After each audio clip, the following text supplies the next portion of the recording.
Buenas tardes, Dios les bendiga mucho. En esta ocasión quería compartirles una reflexión, luego de haber orado, compartir con ustedes, con la iglesia, algo que el Señor ha estado hablando a mi corazón. La palabra de Dios nos ha dicho para este año, más el Dios de toda gracia que nos llamó a su gloria eterna en Jesucristo, después que hayan padecido un poco de tiempo, Él mismo les perfeccione, les afirme, les fortalezca y les establezca. El Dios de toda gracia está obrando en la iglesia.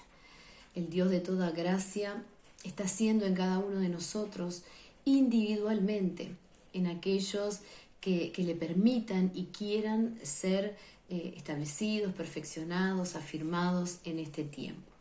Y Dios quiere que cuando termine este año podamos ser personas más crecidas, más espirituales, personas que hayamos entendido la voluntad de Dios para nuestras vidas. Personas que estén desarrollando su ministerio y que estén cada día más llenas del Espíritu Santo. Bueno, y en esa línea estamos siendo coherentes con la palabra que hemos recibido, que se nos ha confiado para este año de parte del Señor. Entonces, lo que la iglesia tiene que hacer es abrir los oídos espirituales, abrir nuestros ojos espirituales para poder ver y oír lo que Dios quiere hacer con nosotros en este tiempo. Dios nos ha estado hablando cosas personales, cosas a nivel colectivo, de ser espirituales. El Señor nos ha pedido ser llenos del Espíritu Santo. El domingo se hablaba de que cuando Él viene, Él llena las vidas de aquellos que están dispuestos. Y bueno, y así como Josafat supo qué hacer, aun cuando no sabía qué hacer en plena crisis, en pleno problema, él se presentó delante del Señor, se humilló, buscó el rostro del Señor, ayunó y bueno, y le fue dada la salida. En este tiempo necesitamos ser personas espirituales, necesitamos estar en sintonía con el Espíritu Santo, conocer la voluntad de Dios, conocer los tiempos que estamos viviendo. Y bueno, y en esa coherencia, como les decía antes, en ese hilo conductor, la iglesia se está preparando para lo que viene. Dios me hablaba en estos días de que nos cuidemos de no ser tibios. La tibieza espiritual es un peligro para la iglesia, es un peligro para el Hijo de Dios, es un peligro latente para los cristianos, para los creyentes.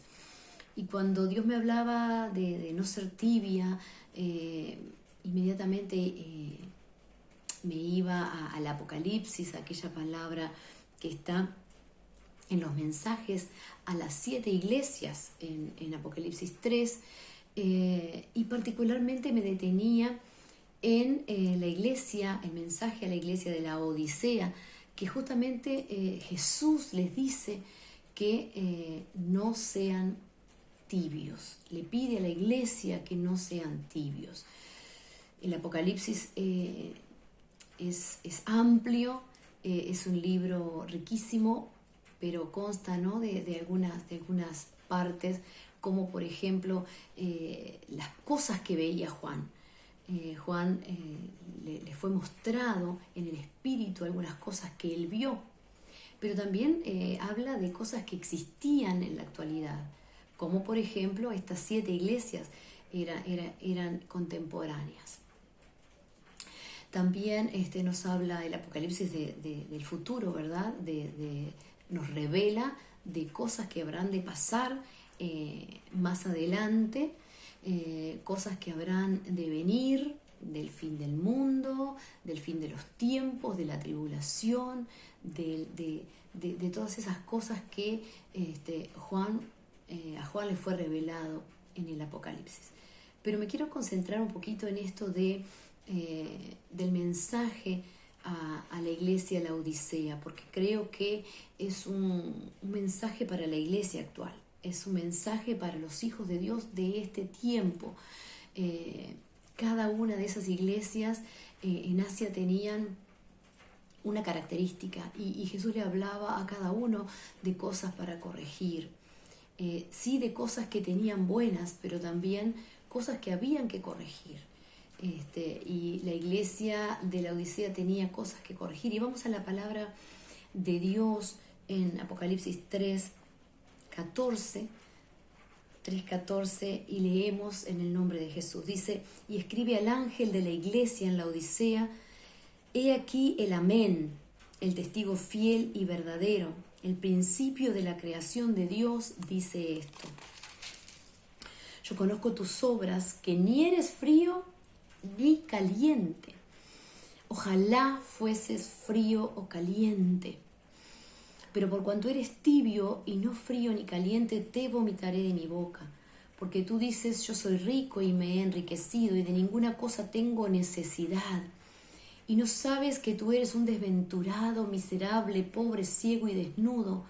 Por tanto, yo te aconsejo que de mí compres oro refinado en fuego, para que seas rico, y vestiduras blancas para vestirte, y que no se descubra la vergüenza de tu desnudez, y unge tus ojos con colirio para que veas. Yo reprendo y castigo a todos los que amo. Sé pues celoso y arrepiéntete. He aquí yo estoy a la puerta y llamo. Si alguno oye mi voz y abre la puerta, entraré a él y cenaré con él y él conmigo. Al que venciere le daré que se siente conmigo en mi trono, así como yo he vencido y me he sentado con mi Padre en su trono. El que tiene oído, oiga lo que el Espíritu dice a las iglesias. Hermano, Jesús le habla a la iglesia de la Odisea en aquel tiempo. Esta iglesia era una iglesia rica, eran personas que estaban bien económicamente, pero era una pobre iglesia rica. Espiritualmente estaban siendo tibios. Y el Señor le habla a la iglesia para que cambien de actitud, para que sean calientes o fríos. ¿Qué quiere decir frío? Hablando espiritualmente. Frío es aquel que es pecador, que es mundano. Frío es aquel que no ha conocido el amor de Dios, que no ha entendido el amor de Dios y se comporta como tal. No conoce a Cristo y se comporta como tal. Él sabe que está lejos de Dios. Pero para el frío hay esperanza. Para el frío hay esperanza. ¿Por qué? Porque un día puede buscar al Señor. Hay esperanza porque hay en cualquier momento la persona que es fría, la persona que no conoce al Señor, la persona que no le ha sido revelado el Evangelio, puede buscar a Jesús, se le puede presentar el Evangelio, puede saber que Jesús es real. Entonces, para el frío hay esperanza. Y el caliente es aquel que está lleno del Espíritu Santo de Dios, el creyente que arde en el fuego del Espíritu. Pero tibio, el Señor dice en su palabra: lo vomitaré de mi boca. Es aquel que conoce a Jesucristo. El tibio es aquel que conoce a Jesucristo en su intelecto, en su razón, pero no espiritualmente. Y el ser tibio nos lleva a la decadencia, nos lleva a la incredulidad. El ser tibio nos lleva a no vivir en el Espíritu. La tibieza es un riesgo para la iglesia. Y esta iglesia en particular era tibia. Ellos eran autosuficientes. Ellos eran personas que estaban seguros en su estabilidad económica porque, bueno, la Odisea era una ciudad próspera, bendecida a nivel material, ¿verdad? Eran personas que en aquel tiempo habían escuelas de medicina, en aquel tiempo en la Odisea se hacían colirio para los ojos, ungüentos para los oídos, trabajaban en la textil, producían una lana negra que no se sabe si era natural o si era teñida, pero eran muy prósperos a nivel textil, era un centro bancario, bueno, tenían un buen pasar, y la iglesia también era próspera. La historia cuenta que fue sacudida en varias oportunidades, como otras tantas iglesias, por terremotos, y bueno, y en aquel tiempo ellos prescindieron hasta del Imperio Romano. El Imperio Romano podía sustentar o subsidiar los gastos de alguna manera, y ellos decidieron no pedir ayuda al imperio, y ellos levantaron la iglesia de nuevo en más de una oportunidad.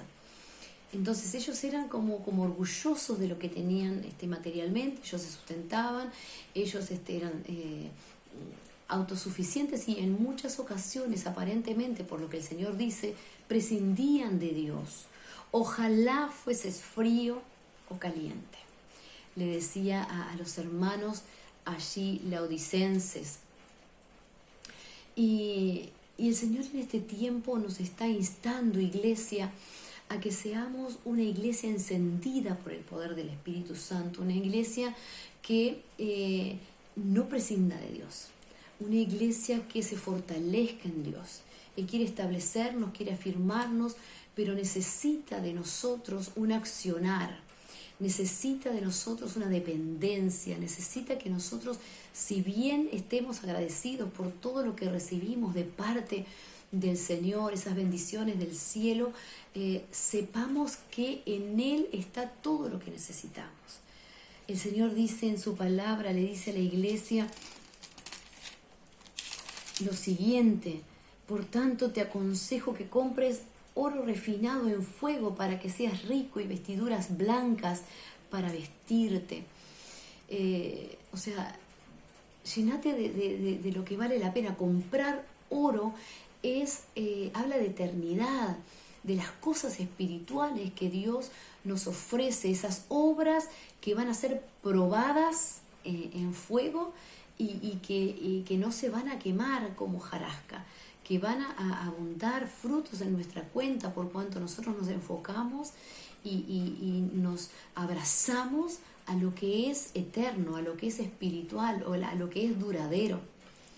Vestite de vestiduras blancas, o sea, dejamos de lado el pecado, dejamos de lado la carne, dejamos de lado todo eso que nos hace errar, y decidimos vestirnos de santidad.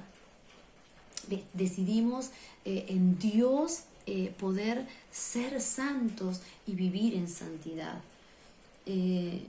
Unge tus ojos con colirio. Qué curioso que use esta frase, ¿no? En aquella ciudad se producía, como les contaba, este colirio que aparentemente era famoso y era muy efectivo. Y Dios le dice a la iglesia, a los creyentes en la Odisea, que unja sus ojos con colirio, para que podamos ver, pedirle al Señor que Él abra nuestros ojos espirituales en este tiempo. Es trascendental y es muy, muy importante que el Señor abra nuestros ojos espirituales, que Él ponga colirio en nuestros ojos, y que abra nuestros ojos al mundo espiritual, que podamos estar clamando, orando, pidiendo al Señor que seamos personas espirituales. Yo estoy a la puerta y llamo. El Señor está golpeando los corazones, el Señor está golpeando las puertas a aquellos que estén dispuestos a abrirles. Iglesia, somos privilegiados, hemos sido elegidos para vida eterna, hemos sido elegidos para salvación, y tenemos que procurar con celo, con temor y con temblor, cuidar esta salvación tan grande que hemos recibido. No descuidemos nuestra salvación, seamos calientes y no fríos ni tibios. Fríos suponemos ya no ser, porque hemos conocido el amor de Jesús, hemos conocido al Señor, y esto de ser tibios es como que enfermar a Dios. A Dios dice que para Dios la idolatría es abominación, produce náuseas en Dios.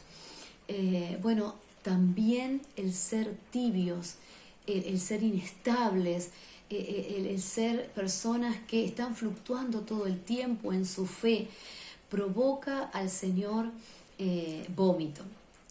Y esto es duro y es serio, pero yo quiero animarte, no es una palabra para que te entristezcas, sino que es una reflexión para que en este tiempo podamos asumir que somos hijos de Dios, que somos llamados para vida eterna, que fuimos elegidos para salvación. El Señor pagó un precio muy alto, muy caro por cada uno de nosotros. Entonces nosotros tenemos que retribuirle al Señor en obediencia, retribuirle al Señor en servicio, en dedicación y en adoración a Dios. El ser encendidos por el Espíritu Santo. Hermanos, lo que hizo el domingo el Espíritu de Dios en la iglesia fue precioso. El Señor llenó a muchas personas de su Espíritu Santo, aquellos que anhelaban, aquellos que deseaban. El Señor se manifestó con su gloria y con su poder en medio nuestro. Y eso es lo que el Señor quiere, personas con hambre, con sed, y que en este tiempo puedas gradualmente ir a más. Puedas entrar en ese río del Espíritu y que puedas ser encendido por Él. Y una vez encendido, una vez lleno de la presencia del Espíritu Santo de Dios, podrás ser un cristiano caliente, encendido, lleno de la presencia de Dios. El estado aquel de la iglesia de la Odisea era una revelación de la iglesia de este tiempo. Hay muchos cristianos que se han enfriado. Hay muchos cristianos que están viviendo en tibieza, que han caído en una decadencia espiritual, y eso te puede llevar a apartarte. Eso te puede llevar a mirar atrás. Eso te puede llevar a dejar de ser lo que Dios quiere que seas y abortar planes que Dios tiene contigo. En este tiempo el Señor te dice, iglesia, Ministerio Cristiano Gelué, iglesia en el Uruguay, yo conozco tus obras, yo sé cómo has andado, yo sé cómo estás caminando, yo sé lo que hay en tu corazón. Y entonces Él llega a tiempo y te dice, como en aquella oportunidad a la iglesia de la Odisea, yo conozco tus obras. Tú dices, yo soy rico y me he enriquecido, y ninguna cosa tengo necesidad, y no sabes que eres desventurado, miserable, pobre, ciego y desnudo, porque ese es el estado de las personas que dejan a Dios de lado. Ese es el estado de las personas que prescinden de Dios, la ceguera espiritual, esa desnudez espiritual. Pero sin embargo el Señor llega a tiempo, Él está golpeando la puerta de tu corazón y te dice, permíteme entrar para cenar contigo, para que pueda mirarte a los ojos y podamos conversar de cosas que quizás hoy necesitas hablarme y no te has animado o todavía tienes guardadas en tu corazón. Estoy a la puerta y llamo. Si alguno oye mi voz y abre la puerta, entraré a Él y cenaré con Él y Él conmigo.